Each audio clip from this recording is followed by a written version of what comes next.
welcome back to the Bitter Betty podcast. I'm Bitter Betty Deadhead here with my two cohorts. Bitter Betty Toba. Bitter Betty Carol with an E. And we are back with Ren. It's Ren Week.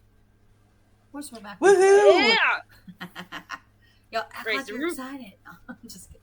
Y'all are. This one's been actually requested a few times in the comments. I went back and I looked through the comments to see what I could find. You know, that y'all have been... I was wondering if anyone noticed. I don't even know if this is that kind of song yet. It's probably not, but put you your know. hard drive away.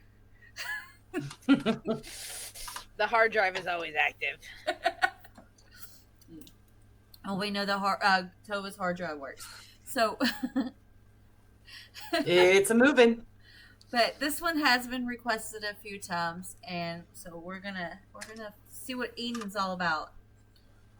All right. Let me tell you a story as old as time, the story of Adam and Eve. It starts with a God who wanted more.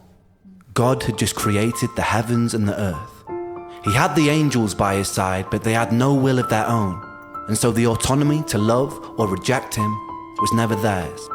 All but for one, the once called bringer of light, Lucifer, morning star. Lucifer was the fairest and most intelligent of all the angels. He was the closest thing to God's image, and in his likeliness, Lucifer felt restless. He began to question and doubt God. He doubted the hierarchy opposed upon him. He felt God was arrogant. In his frustration, Lucifer built a throne that stood even above God's and declared mutiny. A war ensued. God, being all-powerful, came out the victor and banished Lucifer from the heavens and exiled him to earth. Once again, God was alone with his power.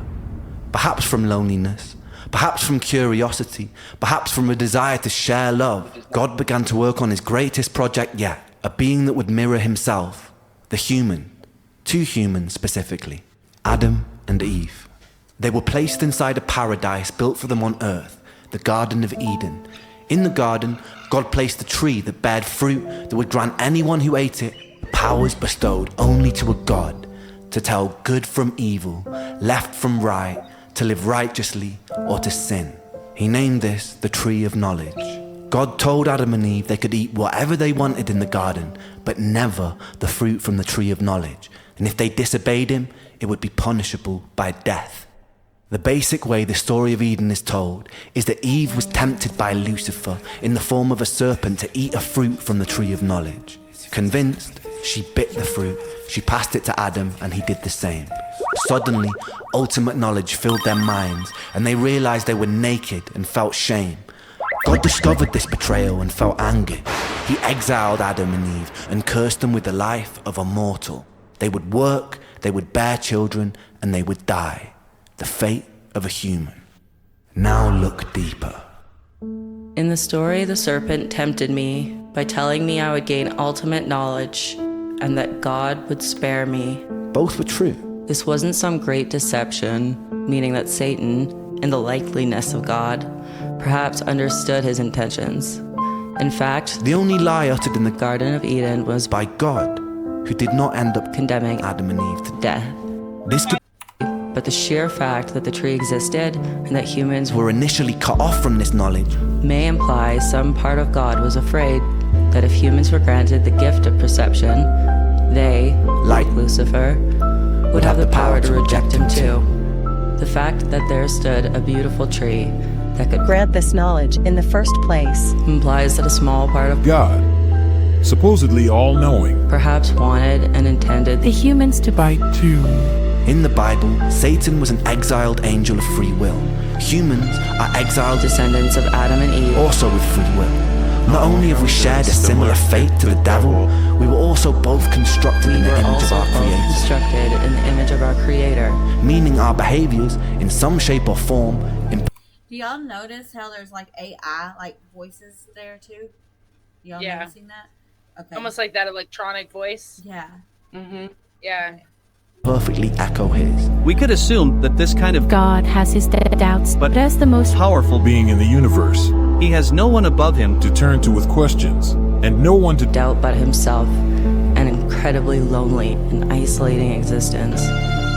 We must only assume that the common thread between God, Lucifer, and us is the desire for more, an eternal curiosity, a desire perhaps birthed from a seed of loneliness. If not, why would we exist in the first place? The constantly looping bittersweet irony is whether gifted by some omnipotent God or simply a byproduct of billions of years of evolution, here we stand in 2023 as creatures with free will, the only creatures that understand and define good from bad, creatures with the potential of a God. And what do we do with that free will, my friends? We willingly walk to the edge of a cliff. In the name of progress, we jump off the precipice. The empires we build ravage the earth. The natural order of things are necessary to survive. Any systems which do not honor homeostasis eventually perish. Our free will overrides our own biological instinct.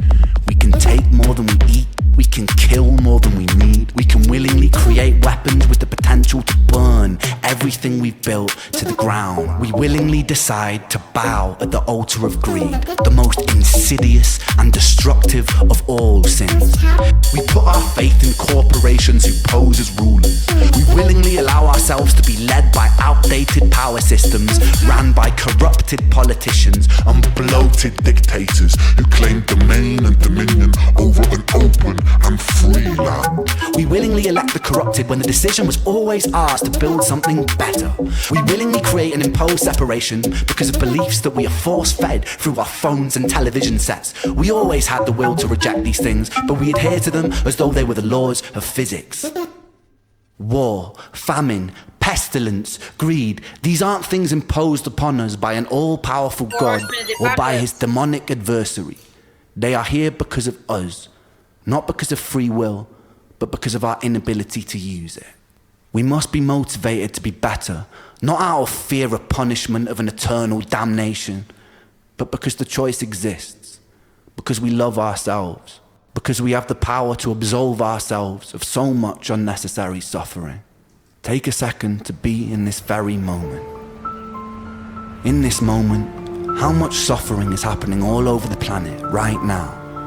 How many people are dying of illnesses that could have easily been cured, but aren't because of the selfishness and greediness of humanity?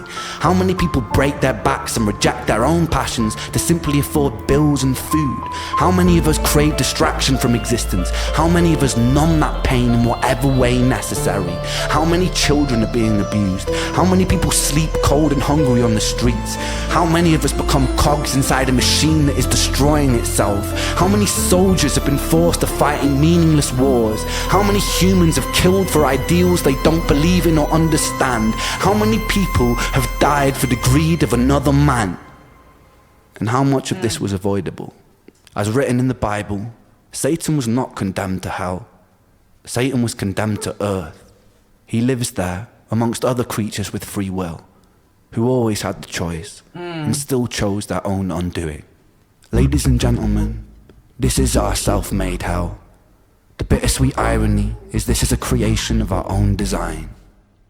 I'll leave you with this. Consider what you have done here today.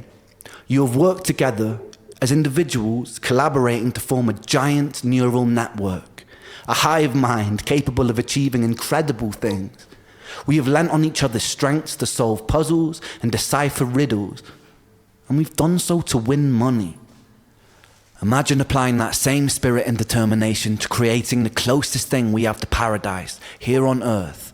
By using the power of collaboration, we can work together to even the playing field for everybody.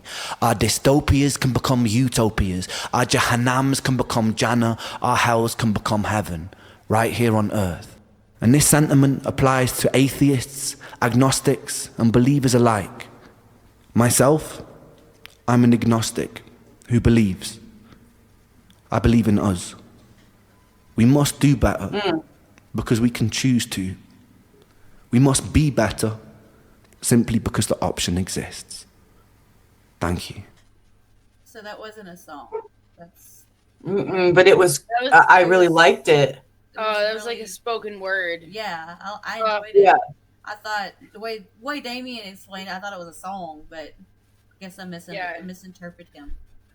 But, well, I love that because I'm very much like him, where I'm definitely more like probably agnostic than anything else. Like, and it's cool to kind of put it that way. Your sound just did that. Very. Oh, there it is. It died again. No, it's there again. There you go. Yeah. I'll just hold this up here. Yeah. But it's nice to hear someone kind of say what I feel. See, I don't have the words. Well, I agree with a lot what he said, but I'm a what you would call a believer. Like I'm a believer. Like I believe in God. So yeah. So, but I do believe in us. I do believe humanity can. They do have it in them too. You know. Yeah. No, I totally believe that. Yeah. Yeah, and I don't want to get into too much religion, right? Well, right. You don't have for to. me. We're not like discussing religion. We're just, No, but I think what's hard for me is I never grew up religious in any way. So I actually went to Bible school as a child because I asked my parents if I could, right? So my parents raised me to believe what you want to believe, right? So, and I know that we had this conversation earlier, and I'm not going to get into that, but my mom's type of religion was different, and so it's hard for me. I've always believed, I think, in an entity of some sort, right? Like there's like a higher being of some sort. But I always frustrated, and anytime I went to church, I've tried to go to church many times, and I always frustrated a lot of folks because for every answer you have, I have another question, right? Same. And so, yeah, and so I you can't tell me that it is because it just is, because I'm a logics person, right? Is it logical? So and then I need you to bring logic into what I'm asking you. So what you're telling me, you have to bring some kind of logic into it.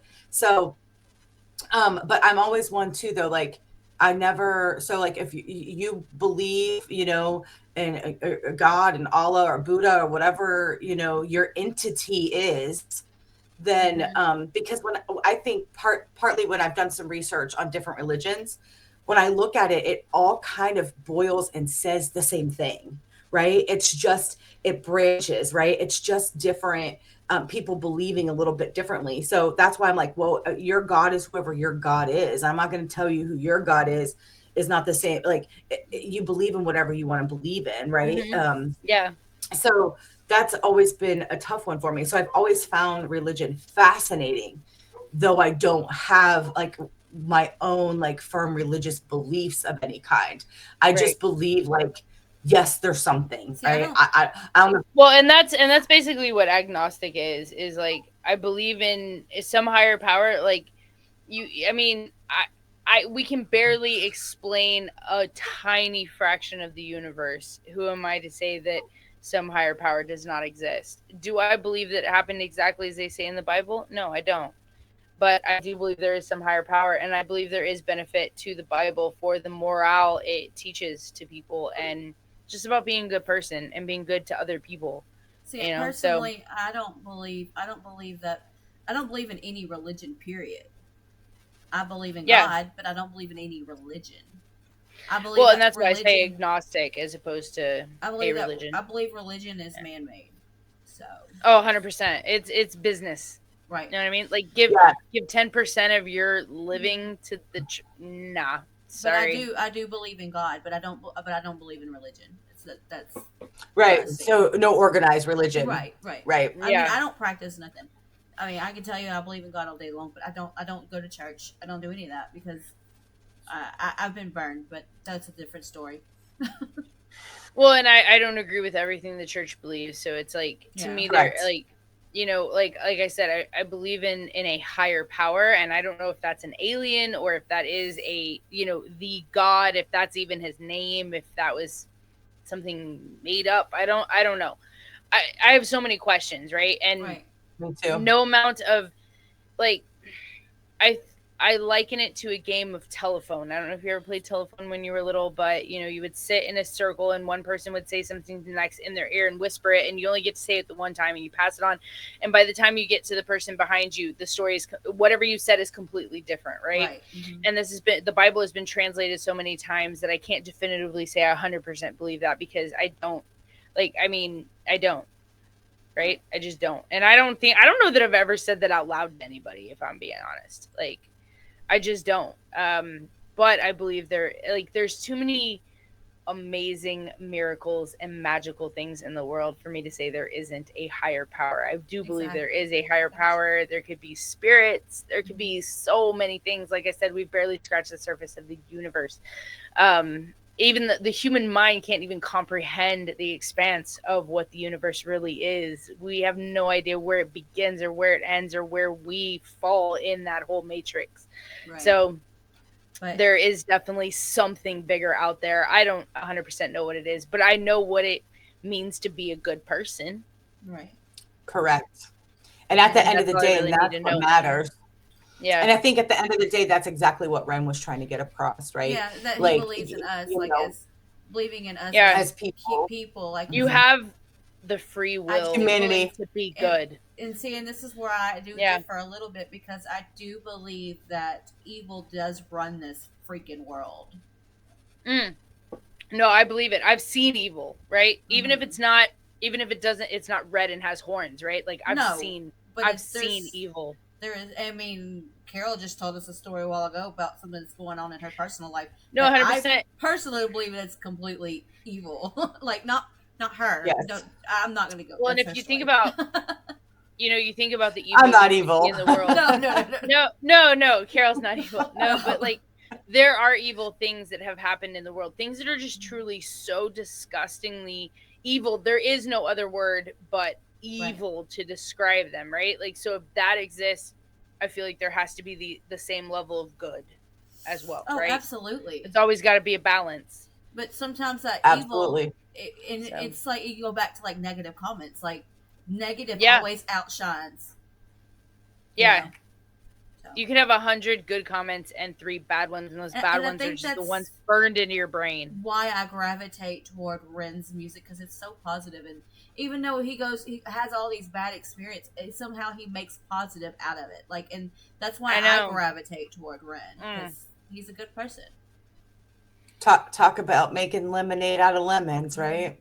Absolutely. For sure. Like, it reminds me of a Nova lyric from her Scared of Heights album. She's like,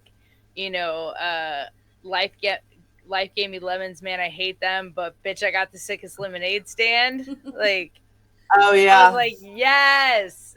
That's how I feel sometimes. Like, I might, you might have all these fucking lemons, but dang it, you're gonna have the best lemonade stand out there, right? Like, you have to sometimes you have to make the best out of shitty situations. Yeah, and Ren does that. I see that. I'm still getting to know Ren, but like, I see that he does that.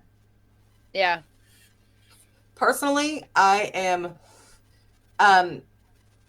because of what's going on kind of behind the scenes that I'm dealing with, I felt like that this particular one was needed today, if that makes any sense. I know you ladies will understand it, but I do. Because of some of the stuff that I'm dealing with, like, because I didn't have much to say. I was very in tune on what was being said, how he was saying it. And I even liked, like, you have like those moments when he was actually, what's the word? Like the written word, right? When he's speaking, right? His spoken word, but it went down to like where the voice changed. It's almost like that demonic sounds, right? Yeah. And like that back and forth that he did throughout it. And like, it just, I didn't even stop to mention it because I wanted to hear it. So I didn't want to stop it at all. But yeah, I liked this a lot, actually. I probably, could go back and listen to it again just to make sure I didn't miss anything that he said. Yeah. So, and I was expecting, and maybe it kind of did, now that I'm thinking back at it. like whenever I paused it and told y'all about the AI voices, like, you know, I guess that with the way the world's changing, you know, and we're doing all the knowledge, the technology that did go into play with it, because the tree of knowledge, the AI and the tree of knowledge, you know, like they ate off of the tree of knowledge, and then like,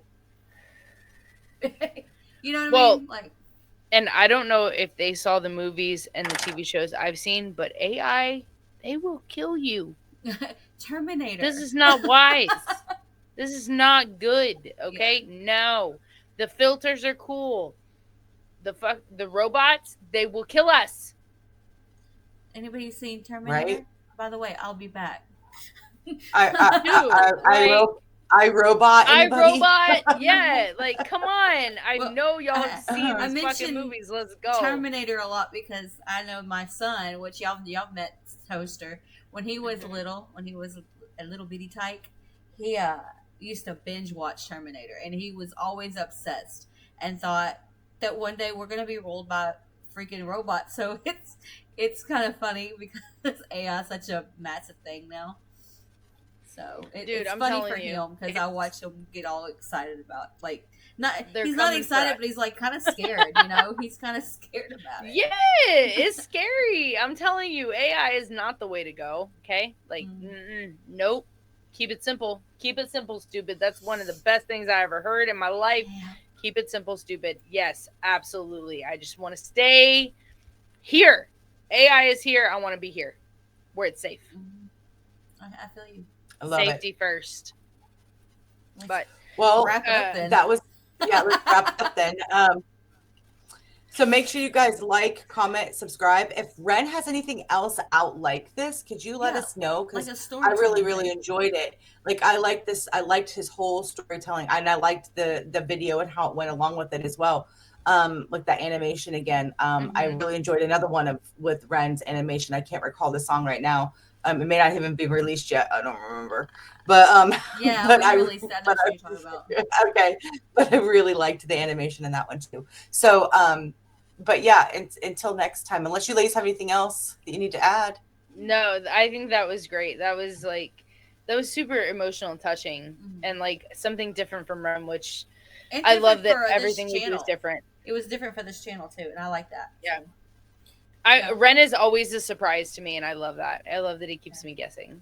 Yeah, absolutely. Yes. At the end of the day, we definitely love Ren, and not just because he's handsome. We like Ren in general. Like, he seems like such a genuine person. And I explained that to somebody in the comments the other day. It was actually on our community page, I think. I was saying, like, for me with Ren, it goes deeper than just his looks, because he is a good looking dude, but then you see his brilliance, you see his talents, his way of looking, his triumphantness, his sense of humor. He's like the perfect package. Like, he really is. Well, the fact that his level of intelligence comes in such a beautiful package is just extraordinary to me. It's like, it's rare that you find such a beautiful human on the inside and out, who also has walked through the pits of hell and came out on the other side a better person and wants to preach unity and love and connection and just bringing humanity together. Even though, like, he could be the bitterest of Bettys, 100%. Come on, Red. We got you a shirt. With what he's been through, you know what I mean? And even though he's been through literally the pits of hell and came out stronger on the other side, it just motivates me even more to be a better person. Yeah. Yeah. And to, you know what, like, I feel like I just complain and whine so much in comparison to what he's been through, and I haven't been through a fraction of that. And I'm like, man up, Lacey, man up, or woman up, or whatever the fuck you want to call it. Because, like, that's inspirational to me. You know what I mean? It is. I want to be a stronger version of myself. Thank you, Tom McDonald. Because of people like Tom McDonald and Ren and even Ronnie Radke, the people who have been through so much traumatic stuff and they're stronger on the other side. I want to be that person. Right? You are that person. But you are that person. You already are that person. You are. So, I mean, I definitely have my own struggles, but like they just motivate me that like it is possible to like still deal with your mental health and be better. Not everybody has the same problems and the same issues. Like, you know, I've had some massive things going on in my life that have made me a better person for it. But, you know, I don't necessarily go out there. I don't have that musical talent to go out there and write songs and sing songs and, you know, all that. And even if I did it, it's not something that I desire to do, you know? Yeah. But my musical talents. I show my struggles and my talents in my artwork because that's where I feel that I'm better at. I am an incredible lip syncer. But you're also very good at breaking shit down, like, girl. Well, I'm good at memorizing lyrics, right? Like, no lie, I can sing every single word to Watch the World Burn. Well, I feel like we're getting off topic and we should just wrap this one. But like memorizing lyrics is my strong suit. So like if there's ever an avenue for that, and Carol's good at organizing, and we're not. Dude, oh my god! If I had Carol's organizational skills, my life would be so much easier. Right. Man, I'm over here wrangling kittens. Yeah. Literally, that's what it's like. I'm gonna put that comment. I'm gonna put that comment right here. Herding cats is what it's like for us. Like Carol's constantly herding the cats over here. Like I don't know if y'all have ever tried to herd cats, but it's a nightmare. It's true. It's great. I've been getting really good at it. So until the next time, like, comment, subscribe. It's Ren Week. This means for one whole week, the Bitter Betties will be reacting to nothing but Ren. On March 9th, the Betties will be live with a donation party. Deadhead, which is me, will be painting a Ren portrait as we are live. Any donations will go towards winning this. If you want in, please make a donation to Cashapp or PayPal. Please do not use the super chats for this donation as they will not be counted. Every $5 is a spot for your name on the wheel. Don't worry, if you can't make the live, we will be taking donations all week for this and your name will go on the wheel. For any more information, please check the description. It's a simple situation with an obvious equation. You and me collaborating for the night.